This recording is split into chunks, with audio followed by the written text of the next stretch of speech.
Hello dear students, I welcome you all in Shri Ram Academy, and today we are going to start our new chapter, which is the Cherry Tree lesson 11. So before starting the session, I would like to welcome you all in Shri Ram Academy, and also I hope that you all are taking care of your health. You all are also taking care of cleanliness around you in this pandemic. Okay. सो आज जो chapter हम करने वाले हैं, this is a story, this is a kind of incidents which has been share by the author and the writer. जो एक share किया है राइटर ने, ये एक इंसिडेंट्स है. The cherry tree lesson 11 of your text book which is English reader special series class 8. Okay. So from the very first line, सबसे पहले अगर हमें ये लेसन पढ़ना है तो we have to change the slide so that I can get the front page of your lesson. तो पहला पेज हमें देखने के लिए ये स्लाइड मैंने एक जो अटैच की है, this is just to let you all introduce by the cherry tree, कि चेरी ट्री एक्चुअली में होता क्या है. ये जो आप ट्री देख रहे हैं, this is a cherry tree, and बाहर ज़्यादा चेरीज़ होती हैं जहाँ पर थोड़ा ठंडा मौसम होता है, और उसके साथ साथ में चेरी ट्री को चेरी ब्लॉसम के नाम से भी जाना जाता है, बिकॉज द फ्लावर्स जो है, जो उसके फ्लावर्स होते हैं वो बहुत ही सुंदर सा एक सीन बनाते हैं. ये देखिए जैसे कि इसमें दिया हुआ है. Okay. So now just move to the next slide to understand about the chapter. So have a look on the first line. One day when Rakesh was 6, he walked home from the Masuri bazaar eating cherries. They were a little sweet, a little sour, small bright cherries which had come all the way from the Kashmir valley. Rakesh lived with his grandfather on the outskirts of Masuri, just where the forest began. His father and mother lived in a small village 50 miles away, but there was no school in the village, and Rakesh's parents were keen that he should go to school, so they sent him to stay with the grandfather, a retired ranger in Mussoorie. तो अब क्या है कि एक बार क्या हुआ, राकेश जो है जब वो 6 साल का था तो वो मसूरी बाज़ार में जो है वो चेरीज़ खरीदने के लिए गया था. And they were a little sweet, वो बहुत ही स्वीट थी और थोड़ी सी खट्टी थी, थोड़ी सी ब्राइट कलर की थी, ब्राइट रेड कलर की, और which had come all the way from the Kashmir valley, जो कि कहाँ से टूट के आई थी, काश्मीर वैली से टूट करके आई थी. Next what happened, Rakesh lived with his grandfather on the outskirt of Mussoorie. Rakesh जो है वो अपने ग्रैंडफादर के साथ में मसूरी में रहता था, जहाँ पर मसूरी से थोड़ा सा बाहर रहता था, जहाँ पर क्या है, क्योंकि जहाँ पर उसके पेरेंट्स रहते हैं वहाँ पर स्कूल की सुविधा नहीं थी, और उसके पेरेंट्स क्योंकि स्ट्रॉन्ग सपोर्टर थे कि their child should be educated, उसको पढ़ाना चाहते थे, इसलिए वो अब उनके ग्रैंडफादर के पास उसको छोड़ दिया था. और वो ग्रैंडफादर जो कि एक रिटायर्ड रेंजर थे, यहाँ पर लिखा हुआ है रिटायर्ड रेंजर थे मसूरी में, उनके पास जा कर के रह रहा था. तो Rakesh was on his way home from the school when he brought the cherries. जब वो चेरीज़ उसने खरीदी थी तब वो कहाँ से आ रहा था, वो स्कूल से जो है वो घर की ओर जा रहा था. ही पेड 50 पैसे फॉर द बंच, उस बंच के लिए उसने 50 पैसे पे किए. It took him about half an hour to walk home, and by the time he reach the cottage there were only 3 cherries left. ये जब उसने ख़रीदा था उसको आधे घंटे लगे घर जाने के लिए, लेकिन जब उसने वो चेरीज़ खरीदी थी तो बहुत सारी थी उसके पास, वो पूरा बंच था, लेकिन जब वो घर के आसपास पहुंचा, कॉटेज के पास पहुंचा, तो उसके पास सिर्फ 3 बची. Have a cherry grandpa, he said as soon as he saw his grandfather in the garden. और जैसे ही वो घर पहुंचता है तो उन 3 चेरीज़ में से एक चेरी लेकर के अपने ग्रैंडफादर को ऑफ़र करता है और कहता है हैव अ चेरी ग्रैंडफादर. उनको एक चेरी ऑफर करता है जो कि गार्डन एरिया में थे. Grandfather took 1 cherry and Rakesh promptly at the other 2. जैसे ही उसके ग्रैंडफादर ने एक चेरी ली तो 2 जो बची हुई थी वो जल्दी से राकेश खा लेता है, कहीं वो भी ना चली जाएं. तो he kept the last seed in his mouth for some time, और लास्ट का जो सीड था वो उसको अपने मुंह में रखता है और काफ़ी देर तक रोल करता रहता है, मुंह में ऐसे खेलता रहता है उस सीड को मुंह में डाल के. Rolling it round and round on his tongue until all the tang had gone. जब तक कि उसका वो पूरा गूदा ख़त्म नहीं हो जाता तब तक वो चेरी सीड को ऐसे गोल गोल घुमाता रहता है अपनी टंग पे. Then he placed the seed on the palm of his hand and studied all the tang had gone. Then he placed the seed on the palm of his hand and studied it. Are cherry seeds lucky? और फिर वो उस seed को मुंह से निकाल करके अपने पाम में, अपने हथेली में रखता है और ख़ुद से बात करता है कि जो चेरी सीड्स होती हैं क्या वो लकी होती हैं। Asked Rakesh, of course, then I will keep it. और वो कहता है कि हाँ बिल्कुल लकी होती हैं चेरी सीड्स और इसको मैं अपने पास रखूँगा। Nothing is lucky if you put it way, if you want luck you must put it in some use. What can I do with the seed planted? So Rakesh found a small spade and began to dig up a flower bed. अब वो अपने आप से कहता है कि क्या ये लकी होती है? If yes then I will keep this seed to with me, इस सीड को मैं अपने पास रखूँगा। तो उसके ग्रैंडफादर कहते हैं कि कोई भी चीज़ लकी नहीं होती है, वो लकी वो होता है कि आपने वो चीज़ जो आपके पास है उसका क्या यूज़ कर रहे हैं, right.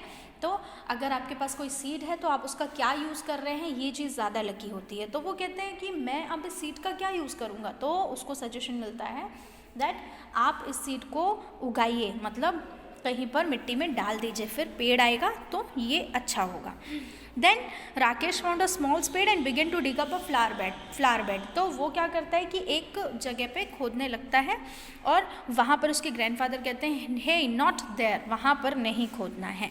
I Son mustard in that bed, मैंने वहाँ पर क्या किया है, राई मस्टर्ड जो है वहाँ पर डाला है। Plant it in the shady corner where it won't be disturbed, इसको ऐसी जगह पर लगाओ जहाँ पे थोड़ा छाया हो, जहाँ पर इसे कोई डिस्टर्ब ना करे, ठीक है। Rakesh went to a corner of the garden where the earth was soft and yielding. He did not have to dig. He pressed the seed into the soil with his thumb and it went right in. One morning in the garden he bent to pick what he thought was a small twig and found to his surprise that it was well rooted.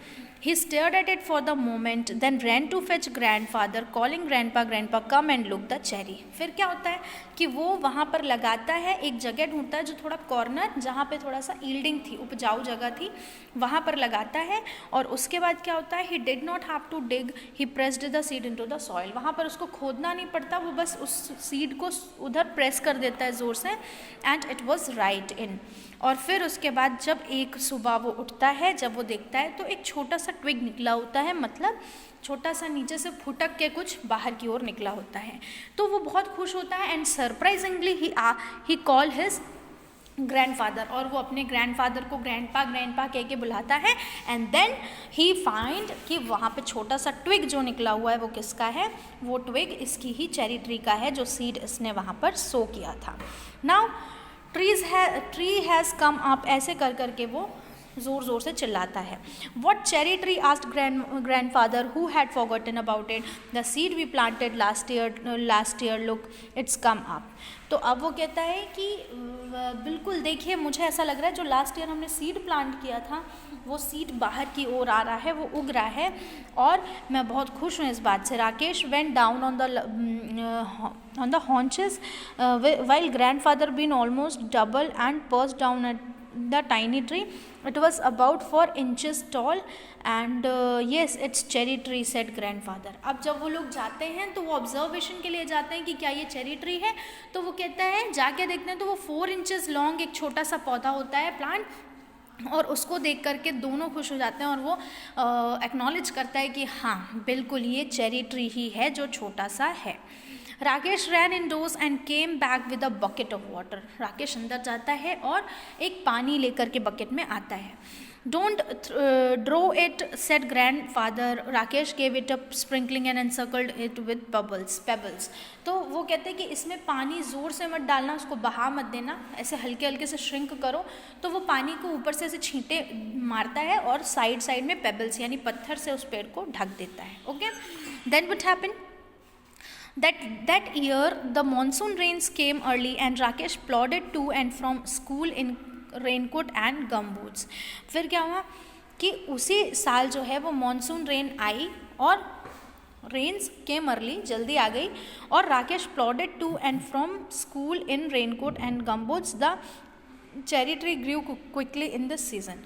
और जैसे ही वो monsoon time आया तो राकेश अपने school raincoat वगैरह पहन के जाने लग गया, और वो ऐसा सीज़न था जब चेरी ट्री बहुत जल्दी उगती है। फिर it was about 2 feet tall when a goat entered the garden and ate all the leaves. अब वो 2 साल का था कम से कम, it was about 2 feet tall, sorry वो 2 फीट टॉल था, 2 फीट लंबा हो चुका था वो चेरी ट्री। अब जब एक गोट आई और उसकी सारी लीव्स खा गई, ठीक है। Only the main stem and 2 thin branches remained, सिर्फ 2 चीज़ें बची, जो 2 थिन पतली पतली सी ब्रांचेस थी वो, और उसके साथ साथ में एक मेन स्टेम बची। Never mind and grand father seeing the Rakesh was upset, it will grow again, cherry tree was are tough. Towards the end of rainy season new leaves appeared on the tree, then a women cutting grass scrambled down the hillside, her synth swishing through the heavy monsoon foliage. She did not try to avoid the tree. One sweep and the cherry tree was cut into 2. Oh God! Now what happened? देखिए यहाँ पे कि इसी तरीके से जब वो थोड़ा सा डीमोटिवेट हुआ तो उसके ग्रैंडफादर ने कहा कि परेशान मत हो, ये वापस से उग जाएगी, क्योंकि चेरी ट्री बहुत टफ होती हैं, वो मुश्किल रास्ते में भी अपनी जगह बना लेती हैं। लेकिन बाद में क्या हुआ, एक ग्रास कटर थी जिसने, एक लेडी थी, विमेन थी, जो वहाँ पर घास की सफाई कर रही थी, और सफाई करते करते करते करते उसने चेरी ट्री पर ध्यान नहीं दिया, और फिर से चेरी ट्री जब थोड़ा सा ग्रो हो गई तो उसको 2 हिस्सों में काट दिया। When grandfather saw what that happened, he went after the women and scolded her, but the damage could not be repaired. जैसे ही पता चला ग्रैंडफादर को कि ऐसा हुआ है, तो ग्रैंडफादर जा करके उसको डांटते हैं बहुत ज़ोर ज़ोर से, लेकिन उससे उसका भरपाई नहीं हो सकता, ये चीज़ पता थी। Maybe it will die now said Rakesh, maybe said grandfather, तो maybe it will die now, वो कहते हैं कि शायद अब वो मर जाएगी, राकेश ऐसा कहता है, तो ग्रैंडफादर कहते हैं हाँ शायद अब वो नहीं बढ़ेगी। But the cherry tree had no intention of dying, but the time summer came again, it had sent over several new shoots and tender green leaves. Rakesh had grown taller too. He was 8 now, a sturdy boy with a curly black hair and deep black eyes, blackberry eyes, grandfather called him. The monsoon came, Rakesh went home in his village to help his father and mother with the planting and ploughing and sowing. When he come back his grandfather's house, the cherry tree had grown another foot. It was now up to his chest. Okay, now what happened कि वो फिर क्या हुआ, फिर मौसम बदला और summer आई, और समर के टाइम तक वो बहुत बड़ा हो गया। कौन?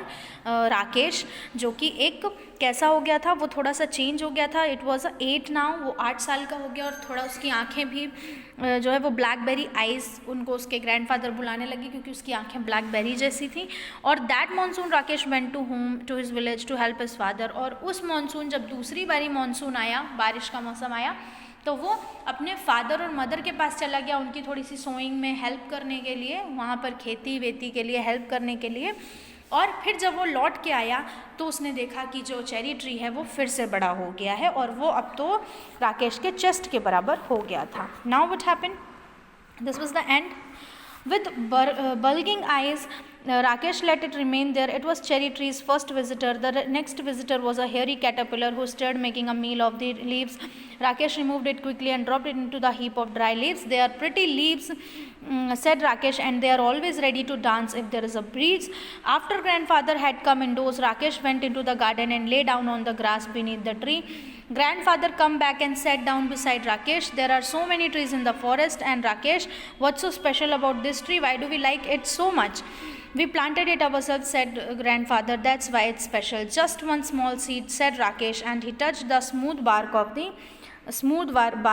tree. Smooth bark of the tree had grown. He ran his hand along the trunk of the tree and put his finger to the tip of the leaf. I wonder, he whispered, is what it feels to be God. Okay, तो फिर क्या होता है, फिर बाद में कुछ कीड़े मकोड़े होते हैं, कुछ कैटरपिलर्स होते हैं जो उस ट्री को परेशान करना चाहते हैं, उस लीव्स को खाना चाहते हैं।